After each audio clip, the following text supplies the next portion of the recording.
Assalamualaikum warahmatullahi wabarakatuh. Halo teman-teman, perkenalkan nama saya Jejeh Nur Ajijah dari semester 6 reguler Prodi Ekonomi Syariah di STAI Dr. KHZ Mutakin Purwakarta.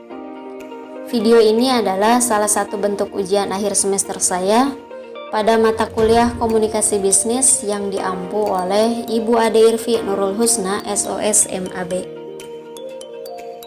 Dan pada kesempatan kali ini saya akan menjelaskan materi yang berjudul presentation atau yang biasa kita kenal dengan presentasi ya teman-teman. Saya akan menjelaskannya secara singkat, padat, dan juga jelas. Dan dari pembahasan presentasi ini sebetulnya ada beberapa konteks yang akan saya jelaskan. Yang pertama adalah definisi presentasi. Yang kedua, tujuan presentasi.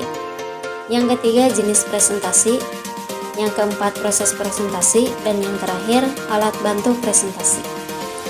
Oke, langsung saja ya pada konteks yang pertama, yaitu definisi presentasi. Jadi, presentasi itu adalah salah satu bentuk komunikasi atau kegiatan berbicara di hadapan banyak orang ya teman-teman. Tidak seperti pidato yang sering dibawakan dalam acara resmi dan politik. Presentasi ini sering dilakukan dalam ruang lingkup bisnis ataupun pendidikan. Nah, sampai sini sudah paham ya teman-teman. Kita lanjut pada konteks yang selanjutnya, yaitu tujuan dari presentasi. Tujuannya ini terbagi menjadi beberapa tujuan. Yang pertama adalah untuk memberikan informasi atau menginformasikan ide, pemikiran, program ataupun topik. Yang kedua yaitu untuk persuasi atau untuk membujuk dan meyakinkan pihak lain, yang tentunya dengan memberikan informasi dan juga data-data yang disusun secara logis ya teman-teman, sehingga informasi yang disampaikan juga dapat membuat audiensnya merasa yakin. Yang ketiga adalah untuk memberikan hiburan. Yang keempat yaitu untuk memberikan motivasi. Biasanya dilakukan oleh seorang motivator atau dilakukan oleh seorang atasan kepada bawahannya. Yang kelima yaitu untuk inspirasi.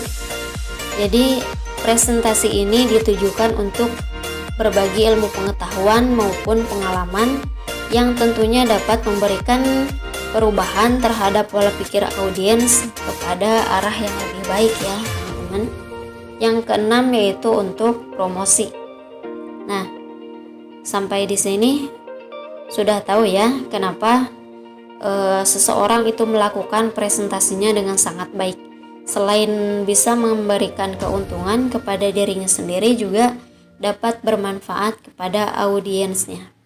Oke, langsung lanjut kepada konteks selanjutnya, yaitu jenis-jenis presentasi.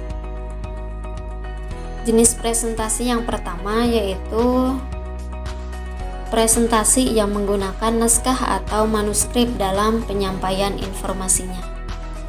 Yang kedua yaitu presentasi dengan menghafal materi. Yang ketiga yaitu presentasi dadakan, di mana untuk melakukannya ini tanpa ada persiapan atau secara spontan saja gitu ya. Namun biasanya presentasi ini diberikan atau dipercayakan kepada orang yang sudah berpengalaman ataupun berpengetahuan yang cukup luas ya teman-teman, agar tidak terjadi kesalahan. Terbayangkan kalau misalkan presentasi dadakan ini dipercayakan kepada orang yang belum berpengalaman. Lalu sebaiknya kita menggunakan presentasi jenis mana nih agar dapat melakukan presentasi yang baik gitu ya.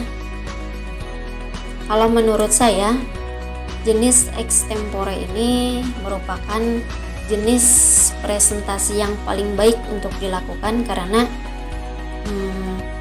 pembicara ini mempersiapkan materinya dengan garis besarnya saja. Kemudian saat presentasi akan dijelaskan secara mendetailnya ya teman-teman. Namun untuk melakukan presentasi ini perlu memiliki wawasan yang cukup luas mengenai materi yang akan dibicarakannya. Kemudian juga membutuhkan waktu yang lama dalam proses presentasinya ya, karena bagi pemula ini sangat sulit untuk melakukannya disebabkan sangat membutuhkan keahlian dan juga pengalaman ya teman-teman. Oke, kita langsung lanjut kepada konteks berikutnya, yaitu proses presentasi. Proses presentasi ini terbagi menjadi 6 proses. Yang pertama yaitu menentukan topik, yang kedua menetapkan tujuan, yang ketiga mengenali audiens, yang keempat menyusun materi, yang kelima menentukan pendekatan, dan yang terakhir melakukan evaluasi dari presentasinya. Kita lanjut kepada konteks yang berikutnya, yaitu alat bantu presentasinya ya teman-teman. Alat bantu presentasi ini tentunya sangat mendukung terhadap berjalannya presentasi. Yang kita perlukan yang pertama yaitu laptop dan aplikasi, kemudian papan tulis dan laser pointer, infokus dan layar, dan juga mic dan sound. Namun jika presentasinya ini tidak dilakukan secara besar-besaran, biasanya tidak terlalu memerlukan mic dan ataupun sound. Apalagi kalau presentasinya di kelas ya teman-teman, biasanya saya sendiri hanya menggunakan laptop, aplikasi, papan tulis, dan juga infokus. Itu sih yang biasa saya pakai dalam presentasi, karena itu hanya ruang lingkupnya hanya di kelas saja ya teman-teman. Nah, sampai di sini mudah-mudahan teman-teman paham ya apa itu presentasi, apa kebutuhan presentasi, tujuan presentasinya apa saja. Terima kasih atas perhatian teman-teman. Semoga ilmunya bermanfaat. Terima kasih. Wassalamualaikum warahmatullahi wabarakatuh.